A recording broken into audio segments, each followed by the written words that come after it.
ಬರ್ನರನ್ನು ಯಾವಾಗಲೂ ಚೊಕ್ಕಟವಾಗಿರಿಸದಿದ್ದರೆ ಅದರೊಳಗೆ ಜಿರಳೆ ಮರಿಗಳು ನಿಂತು ಬೆಳಗ್ಗೆ ಒಲೆ ಉರಿಸುವಾಗ ಹಳದಿ ಜ್ವಾಲೆ ಬಂದು ಪಾತ್ರೆಗೆ ಮಸಿ ಹಿಡಿದೀತು. ಇದಲ್ಲದೆ ಬರ್ನರ್ನ ಮೇಲೆ ತಿನಿಸುಗಳು ಬಿದ್ದು ಅದರ ತೂತುಗಳಲ್ಲಿ ಕೆಲವು ಮುಚ್ಚಿ ಹೋಗಿದ್ದರೆ ಅನಿಲ ಸರಿಯಾಗಿ ಉರಿಯದೆ ಉರುವಲಿನ ವೆಚ್ಚ ಹೆಚ್ಚಾದೀತು. ಹೆಚ್ಚು ಕೊಳೆ ಸೇರಿರುವ ಬರ್ನರನ್ನು ತೊಳೆಯಲು ಸಾಬೂನು ಪುಡಿ ಇಲ್ಲವೇ ಅಡಿಗೆ ಸೋಡಾವನ್ನು ಬಿಸಿಲಿನಲ್ಲಿ ಕದಡಿ ಅದರಲ್ಲಿ ಬರ್ನರನ್ನು ನೆನೆಸಿಡಬೇಕು. ಆಮೇಲೆ ತೊಳೆದು ಬಿಸಿಲಿನಲ್ಲಿ ಒಣಗಿಸಿದರೆ ಚೊಕ್ಕಟವಾಗುತ್ತದೆ. ಗ್ಯಾಸಿನ ಒಲೆಯನ್ನು ಬೆಂಕಿ ಕಡ್ಡಿಯಿಂದ ಉರಿಸುವುದಿದ್ದರೆ ಮೊದಲು ಕಡ್ಡಿಯನ್ನು ಗೀರಿ ಆಮೇಲೆ ಸ್ಟವನ್ನು ಆನ್ ಮಾಡಿರಿ. ಇಲ್ಲವಾದರೆ ಬೆಂಕಿ ಕಡ್ಡಿ ಗೀರುವಷ್ಟರಲ್ಲಿ ಹೆಚ್ಚು ಅನಿಲ ಹೊರಬಂದಿದ್ದು ಅದರಿಂದ ಹತ್ತಿರ ಇರುವ ಬೇರಾವುದಾದರೂ ವಸ್ತುವಿಗೆ ಬೆಂಕಿ ಹತ್ತಿಕೊಳ್ಳಬಲ್ಲದು. ಸಿಲಿಂಡರ್ ಹೆಚ್ಚು ಬಿಸಿಯಾದಂತೆಲ್ಲ ಅನಿಲದ ಒತ್ತಡ ಹೆಚ್ಚುತ್ತಾ ಹೋಗುತ್ತದೆ. ಹಾಗಾಗಿ ಒಲೆಯ ಬಿಸಿ ಸಿಲಿಂಡರಿಗೆ ತಾಗದಂತೆ ಒಲೆಯನ್ನು ಕಟ್ಟೆ ಇಲ್ಲವೇ ಮೇಜಿನ ಮೇಲಿರಿಸಿ ಸಿಲಿಂಡರನ್ನು ಕೆಳಗಿರಿಸಬೇಕು. ಎರಡನ್ನೂ ಒಂದೇ ಲೆವೆಲ್ನಲ್ಲಿ ಇರಿಸಬಾರದು.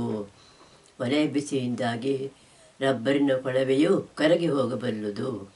ಇದಲ್ಲದೆ ಸಿಲಿಂಡರ್ನ ಪಕ್ಕದಲ್ಲಿ ಸೀಮೆ ಎಣ್ಣೆ ಒಲೆ, ಇದ್ದರು ಒಲೆ ಮೊದಲಾದವುಗಳನ್ನು ಉರಿಸಬಾರದು.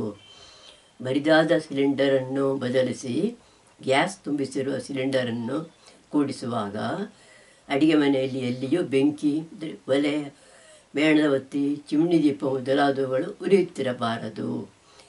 ಸಿಲಿಂಡರ್ನನ್ನು ಕಪಾಟಿನಂತಹ ಗಾಳಿ ಸಂಚಾರವಿಲ್ಲದಿರುವ ಜಾಗದಲ್ಲಿ ಇರಿಸಬೇಡಿರಿ. ಅದರಿಂದ ಸ್ವಲ್ಪ ಸ್ವಲ್ಪ ಅನಿಲ ಹೊರಬರುತ್ತದೆ. ಆದರೆ ಅದು ಇಂತಹ ಕಪಾಟಿನೊಳಗೆ ಶೇಖರವಾಗಿ ಆಮೇಲೆ ಅದಕ್ಕೆ ಬೆಂಕಿ ಹತ್ತಿಕೊಳ್ಳಬಲ್ಲದು. ಸಿಲಿಂಡರ್ನ ಸುತ್ತಲೂ ಗಾಳಿ ಸಂಚಾರವಾಗುವಂತಿರಲಿ. ಸಿಲಿಂಡರ್ನ ಮೇಲೆ ಪಾತ್ರೆಗಳನ್ನಿಲ್ಲವೇ ಬೇರೆ ಸಾಮಾನುಗಳನ್ನು ಇರಿಸುವುದು ಅಪಾಯಕರ. ಗ್ಯಾಸ್ ಸಿಲಿಂಡರ್ ಇರುವ ಅಡಿಗೆ ಕೋಣೆಯಲ್ಲಿ ರೆಫ್ರಿಜರೇಟರ್ ಇರಿಸುವುದು ಅಷ್ಟು ಒಳ್ಳೆಯದಲ್ಲ. ರೆಫ್ರಿಜರೇಟರ್ ಆಫ್ ಮತ್ತು ಆನ್ ಆಗುತ್ತಿರುವುದಾದ ಕಾರಣ ಅದರಲ್ಲಿ ಕಿಡಿಗಳು ಹಾರುತ್ತಿರಬಲ್ಲವು. ಇದರಿಂದಾಗಿ ಗ್ಯಾಸ್ ಎಲ್ಲಾದರೂ ಹೊರಸೂಸುತ್ತಿದ್ದರೆ ಅದಕ್ಕೆ ಬೆಂಕಿ ಹಿಡಿಯಬಲ್ಲದು. ಸಿಲಿಂಡರನ್ನು ಅಡ್ಡ ಹಾಕಬಾರದು. ಯಾಕೆಂದರೆ ಅಡ್ಡ ಹಾಕಿದಾಗ ಅದರ ವಾಲ್ವಿನ ಮೂಲಕ ದ್ರವರೂಪದ ಅನಿಲ ಹೊರಸೂಸಬಲ್ಲದು. ಯಾವಾಗಲೂ ಅದನ್ನು ನೇರವಾಗಿಯೇ ಇರಿಸಬೇಕು. ಅಂಗಡಿಯಿಂದ ನೀವೇ ಸಿಲಿಂಡರನ್ನು ತರುವಿರಾದರೆ ಆಟೋ ರಿಕ್ಷಾದಲ್ಲಿ ಇಲ್ಲವೇ ಕಾರಿನ ಡಿಕ್ಕಿಯಲ್ಲಿ ಅಡ್ಡ ಹಾಕಿ ತರುವುದು ಅಪಾಯಕರ. ನೇರವಾಗಿ ನಿಲ್ಲುವಂತೆ ಇರಿಸಿ ತರಬೇಕು. ಸ್ಕೂಟರ್ನ ಮೇಲೆ ಇದನ್ನು ಅಡ್ಡ ಇರಿಸಿ ತರುವುದು ಅಪಾಯಕರ.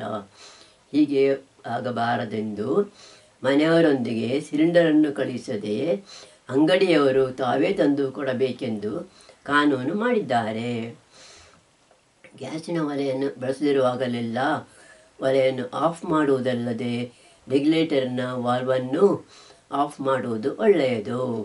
ಮೊದಲು ರೆಗ್ಯುಲೇಟರ್ ವಾಲ್ವನ್ನು ಆಫ್ ಮಾಡಿ ಆಮೇಲೆ ಒಲೆಯನ್ನು ಆಫ್ ಮಾಡಿದರಾದರೆ ರಬ್ಬರ್ ಕೊಳವೆಯಲ್ಲಿ ಗ್ಯಾಸ್ ಉಳಿದುಕೊಳ್ಳದಂತೆ ನೋಡಿಕೊಳ್ಳಬಹುದು.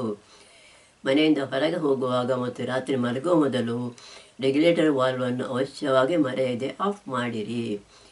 ಹೀಟರ್ ಮತ್ತು ಕಾಯಿಲ್ ಒಲೆ. ಕರೆಂಟಿನಿಂದ ಉರಿಯುವ ಒಲೆಯಲ್ಲಿ ನಿಜಕ್ಕೂ ಬೆಂಕಿ ಉರಿಯುವುದಿಲ್ಲ. ಅದರಲ್ಲಿರುವ ಸರಿಗೆಯ ಸುರುಳಿ ಮುಚ್ಚದೇ ಇರುವ ಕಾಯಿಲ್ನ ಮೂಲಕ ಕರೆಂಟು ಹರಿಯುವಾಗ ಆ ಸರಿಗೆ ತುಂಬ ಬಿಸಿಯಾಗುತ್ತದೆ ಮತ್ತು ಇದರಿಂದಾಗಿ ಅದರ ಮೇಲಿರುತ್ತಿದ್ದ ತಿಂಡಿ ತಿನಿಸುಗಳು ಬೇಯುತ್ತವೆ.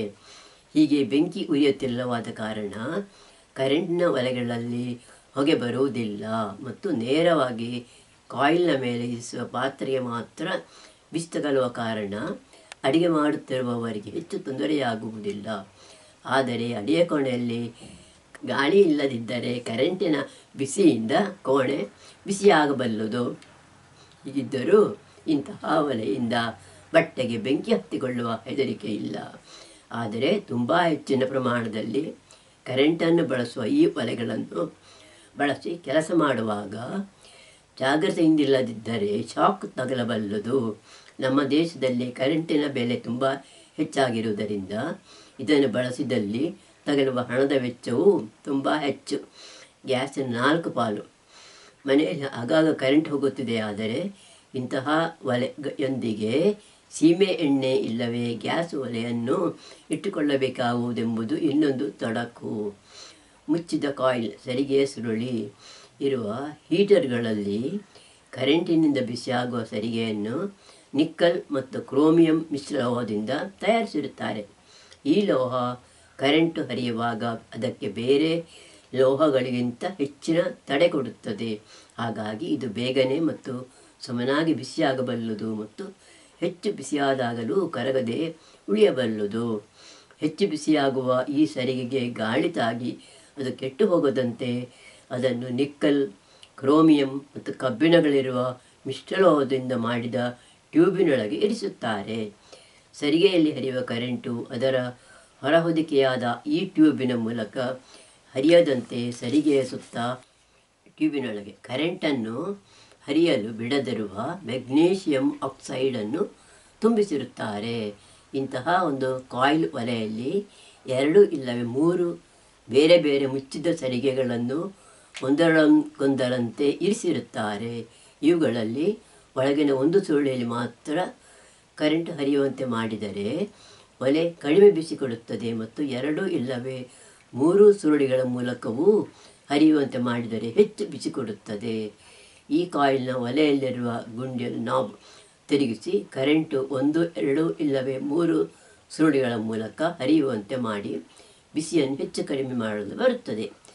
ಕಾಯಿಲ್ನ ಕೆಳಗಡೆ ಸ್ಟೇನ್ಲೆಸ್ ಸ್ಟೀಲ್ನ ಪ್ಲೇಟ್ ಒಂದು ಇರಿಸಲಾಗುತ್ತದೆ.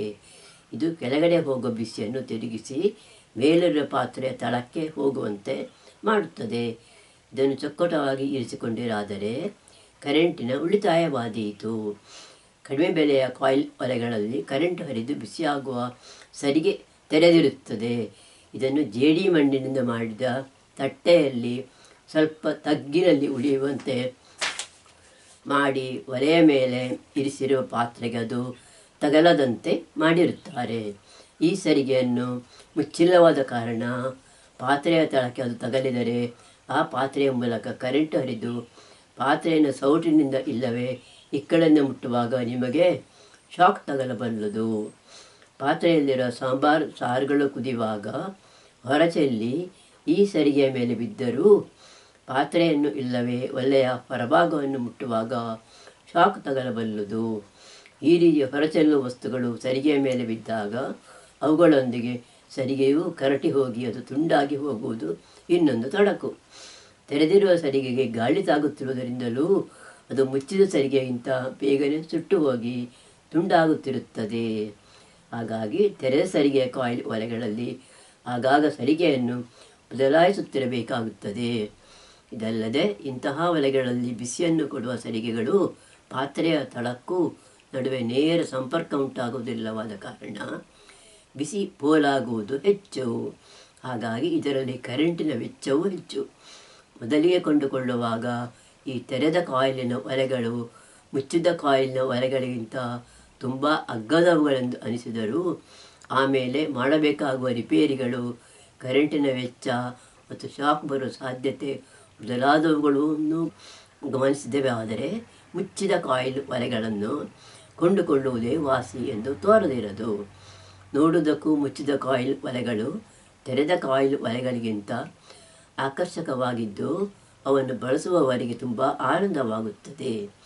ಕಾಯಿಲ್ ಒಲೆಗಳ ಮೇಲೆ ಅಡುಗೆ ಮಾಡುವಾಗ ಬಳಸುವ ಪಾತ್ರೆಯ ತಳ ಚಪ್ಪಟೆಯಾಗಿರಬೇಕು ಮತ್ತು ಹೀಟರನ್ನು ಸರಿಯಾಗಿ ಮುಚ್ಚುವಂತಿರಬೇಕು. ಅದರ ತಳ ಹೀಟರಿಗಿಂತ ಚಿಕ್ಕದಿದೆಯಾದರೆ ಅನವಶ್ಯಕವಾಗಿ ಬಿಸಿ ಹೊರಗೆ ಹೋದೀತು ಮತ್ತು ಹೆಚ್ಚು ದೊಡ್ಡದಿದೆಯಾದರೆ ಅದರ ತಳದ ಎಲ್ಲ ಭಾಗಗಳಿಗೂ ಬಿಸಿ ಸರಿಯಾಗಿ ತಗಲಿಕ್ಕಿಲ್ಲ. ಮೈಕ್ರೋವೇವ್ ಓವನ್ನಲ್ಲಿ ತಿನಿಸು ವಸ್ತುಗಳನ್ನು ಒಲೆಯ ಮೇಲಿರಿಸಿ ಬೇಯಿಸುವ ಬದಲು ಅದರ ಒಳಗಿರಿಸಿ ಬೇಯಿಸಲಾಗುತ್ತದೆ. ಇದಲ್ಲದೆ ಹೀಗೆ ಬೇಯಿಸಲು ಈ ಓವೆನ್ನಲ್ಲಿ ಉರಿಯನ್ನು ಇಲ್ಲವೇ ಬಿಸಿಯನ್ನು ಬಳಸುವುದಿಲ್ಲ.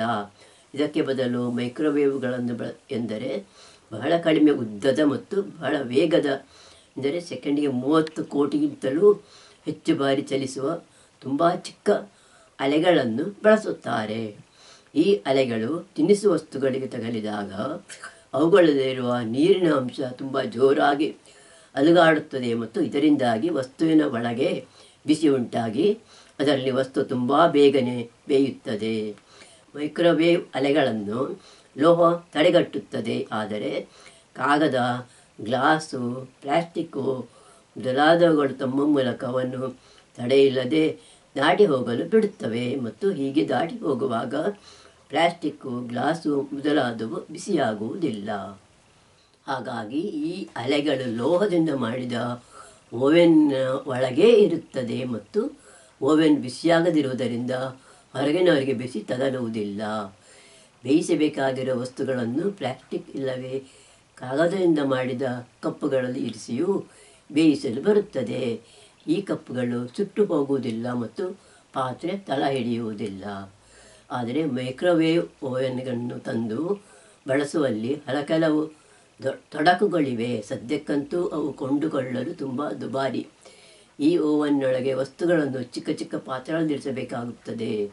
ಯಾಕೆಂದರೆ ಮೈಕ್ರೋವೇವ್ಗಳು ವಸ್ತುಗಳೊಳಕ್ಕೆ 2.5-3 ಇಂಚುಗಳಷ್ಟು ಮಾತ್ರ ಹೋಗಬಲ್ಲವು. ಈ ಕಾರಣಕ್ಕಾಗಿ ಕೆಲವೊಮ್ಮೆ ಬೇಯಿಸಲು ಇಟ್ಟ ವಸ್ತುಗಳು ಸಮನಾಗಿ ಬೇಯುವುದಿಲ್ಲ.